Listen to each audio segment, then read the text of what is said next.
Hello everyone, मैं संगीता। आज की वीडियो में आप सभी के साथ शेयर करूंगी कटोरी ब्लाउज की स्टिचिंग। और ये बिना अस्तर वाला है, तो हमने इसकी कटिंग कंप्लीट कर ली है। अगर आपको कटिंग करना नहीं आता है तो आप हमें कमेंट में जरूर से पूछ सकते हैं, हम आपको बता देंगे। तो सबसे पहले हम क्या करेंगे, इसमें जो बैक पल्ला है इसको हम तैयार कर लेंगे। तो बिना अस्तर वाला है, तो बिना अस्तर वाले में आपको तुरपाई करना बहुत ही इम्पोर्टेंट है।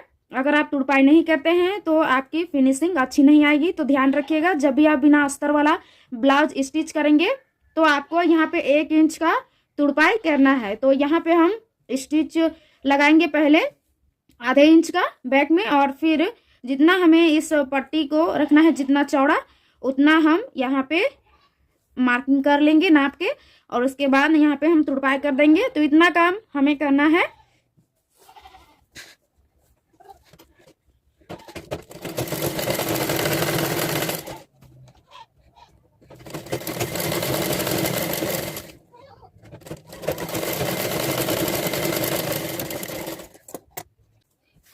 तो उसके बाद हम यहाँ पे देखिए 4.25 इंच पर टक्स का चौड़ाई ले रहे हैं।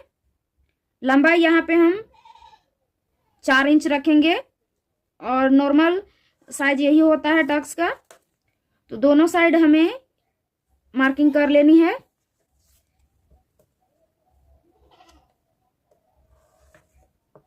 और इसी पर से सिलाई चलाएंगे।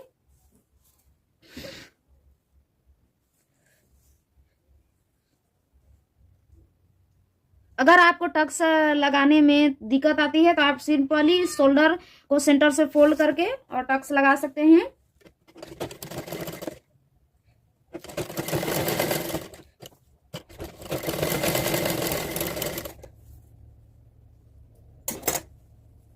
तो देखिए किस तरीके से टक्स लगाया जाता है। इधर से आपको ज्यादा कपड़ा फोल्ड करना है और यहाँ लाके कोने पे मिलाना है। बिल्कुल इस तरीके से फुलान क्रिएट नहीं होना चाहिए। इस तरीके से बिल्कुल साफ सुथरा आपका टक्स लगना चाहिए। तो दोनों साइड हम पहले कंप्लीट कर लेते हैं टक्स को। तो दोनों साइड हमने टक्स लगा लिए हैं। अब हमें फ्रंट पल्ले को तैयार करना है। तो जब भी आप यहाँ पे कटोरी और तीरा को अटैच करें, आपको इस तरीके से दोनों पल्ले को एडजस्ट कर लेना है, नहीं तो पता चला कि बाद में कि एक ही साइड का आपका पल्ला दोनों तैयार हो गया। तो इस तरीके से करने के बाद हम यहाँ पे कटोरी को अटैच करेंगे तीरे के साथ में। आधा इंच का मार्जिन लेकर हम यहाँ पे अटैच कर रहे हैं दोनों पार्ट्स को।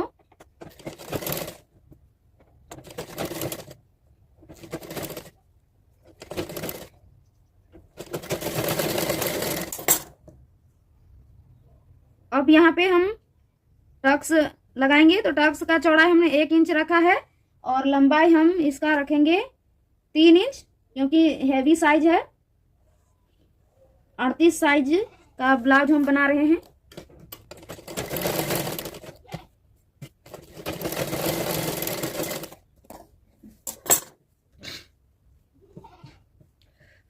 अब क्या करेंगे, एक सिलाई इस तरीके से हम लगाएंगे। अगर ये वाला सिलाई आप नहीं लगाते हैं तो कोई बात नहीं, हमारे यहाँ पर बहुत लगा रहता है।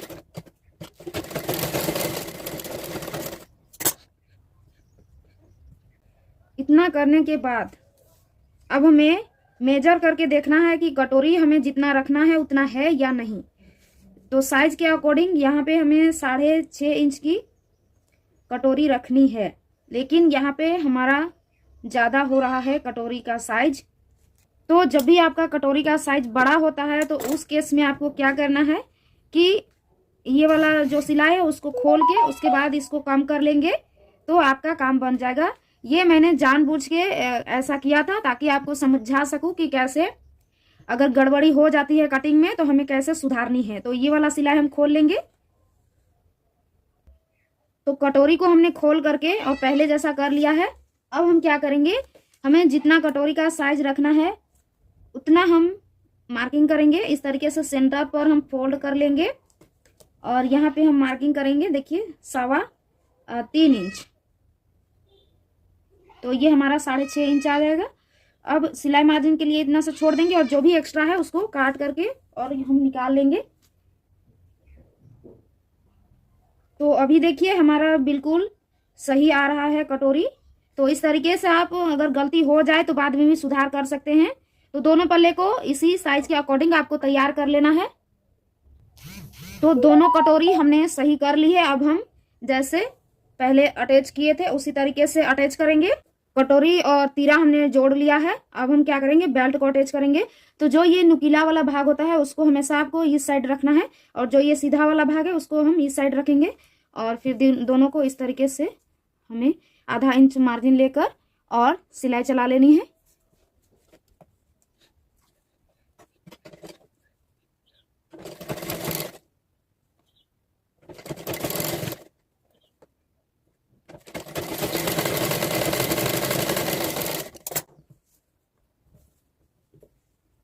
तो इसी तरीके से दोनों पल्ले तैयार कर लेने हैं।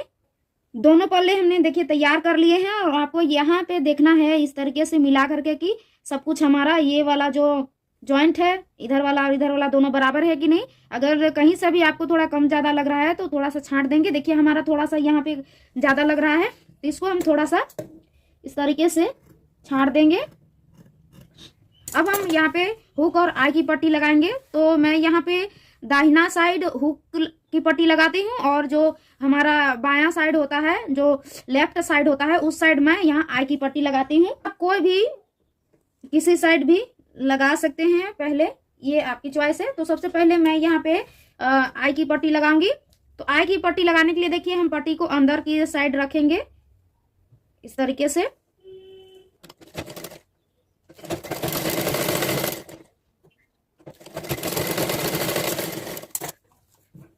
अब क्या करेंगे, ये वाला पट्टी को इस तरीके से हमें फोल्ड करना है, और एक बारी हम यहाँ पे फोल्ड करेंगे इस तरीके से, ऐसे।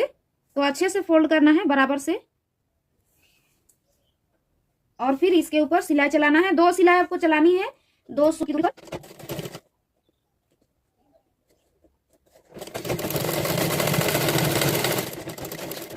सूखी दूरी पर अंदर की ओर,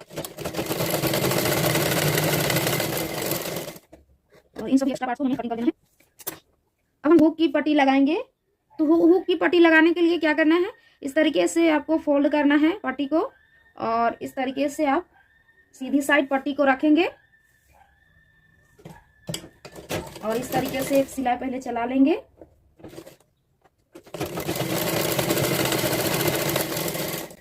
उसके बाद और एक बार सिलाई यहाँ पे लगाएंगे। अब इस पट्टी को हमें अंदर की ओर इस तरीके से फोल्ड करना है, और यहाँ पे हम कच्ची सिलाई लगाने वाले हैं क्योंकि हम इसमें तुड़पाई करेंगे बाद में।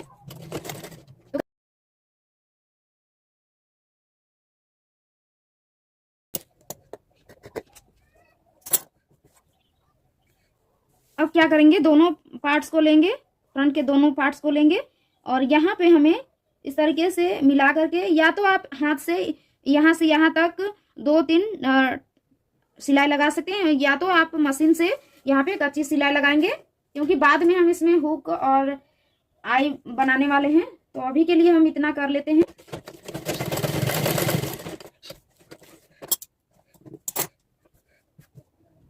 अब क्या करना है, सब कुछ टक्स लगाने के बाद और तुड़पाई करने के बाद हम सेंटर से फोल्ड करेंगे, और पहले लंबाई हमें जितना रखना है उतना मार्किंग करेंगे। कभी कभी क्या होता है कि हम लंबाई कट करते समय ज़्यादा रख लेते हैं, तो इसीलिए हमें दोबारा यहाँ पे एक बारी माप करके देखना है। कम ज़्यादा थोड़ा बहुत हो जाता है, तो इस तरीके से हमारा इतना ज़्यादा आ रहा है, तो हम इसे कम कर लेंगे, और इतना सा पार्ट्स हम यहाँ पे छांट देंगे। अगर आप थोड़ी थोड़ी छोटी छोटी चीज़ों को ध्यान रखते हैं तो आपका जो ब्लाउज है वो कभी नहीं बिगड़ेगा। अब क्या करेंगे, तो पार्ट होता है ये वाला, इसे भी हमें मापना है। तो ये हमारा 3.25 हमें रखना है। बहुत कोई बोलते हैं कि सिर्फ कटिंग करते टाइम ही हमें मापना है और बाद में नहीं। ऐसा नहीं, मैंने बहुत सारे ब्लाउज ऐसे ही दूसरों की बातें सुनकर और बनाई, और मेरे बहुत सारे ब्लाउज बिगड़ गए। इसीलिए मैं अपने तरीके से बनाती हूँ आपसे। अब हमें क्या करना है, दोनों का मार्किंग को मिलाते हुए शोल्डर को अटैच कर लेना है दोनों पल्ले के। उसके बाद इतना सा पार्ट एक्स्ट्रा बच रहा है और हमें यहाँ पे बेल्ट जोड़ना है। तो हम एक्स्ट्रा पट्टी यहाँ पे अटैच करेंगे। पहले हम बराबर से मार्किंग कर लेते हैं और पहले यहाँ से यहाँ तक हम सिलाई लगा लेंगे, या तो बगैर सिलाई लगाए इस तरह से मार्किंग करके। तो अब इसी मार्किंग के अकॉर्डिंग हमें पट्टी अटैच करनी है। पट्टी कैसे लगानी है वो आपको थोड़ा सा बता देती हूँ। जैसे ये हमारा पट्टी है, तो यहाँ से हमें इस तरीके से इसको अंदर की ओर फोल्ड करना है और फिर इस मार्किंग के अकॉर्डिंग सिलाई लगानी है। तो पहले सिलाई लगाने के बाद पट्टी को इस तरीके से फोल्ड करेंगे और एक कच्ची सिलाई लगा देंगे। बाद में हम इसमें तुरपाई करेंगे।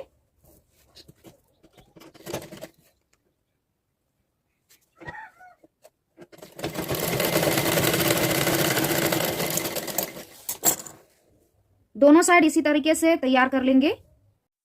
अब क्या करेंगे, दोनों पल्ले को बराबर से रखेंगे और इस तरीके से हमें साइड वाले जो थोड़े मोड़े कपड़े हैं उन सबको छांट लेना है। उसके बाद हम यहाँ पे आस्तीन अटैच कर रहे हैं। तो आस्तीन को आपको सेंटर से फोल्ड करना है और एक कट लगाना है सेंटर पर। उसके बाद जो शोल्डर हमने जोड़ा है दोनों पल्ले का, उसका सेंटर और आस्तीन का सेंटर दोनों को बराबर रखते हुए और सेंटर से सिलाई हम यहाँ पे शुरू करेंगे। और सेंटर से आपको यहाँ पे आस्तीन जोड़ना है। अगर आप शुरुआती दौर पर हैं, अगर आपकी कटिंग थोड़ी बहुत गड़बड़ होती है तो आपको हमेशा सेंटर से ही आपको आस्तीन को जोड़ना है। इससे आपकी जो काफ़ी समस्याएं हैं वो दूर हो जाएंगी। तो ध्यान रखिएगा। और जब भी आप कस्टमर का ब्लाउज बना रहे हैं तो आपको दो बार सिलाई लगानी है। एक बार सिलाई लगा के आपको छोड़ना नहीं है। अगर 2 बार आप सिलाई लगाते हैं तो आपका सिलाई बहुत ही मजबूत होता है। इसलिए मैं हर वीडियो में बताती हूँ कि 2 बार सिलाई लगाना है। और दोनों साइड हमें इसी तरीके से आस्तीन को अटैच कर लेना है।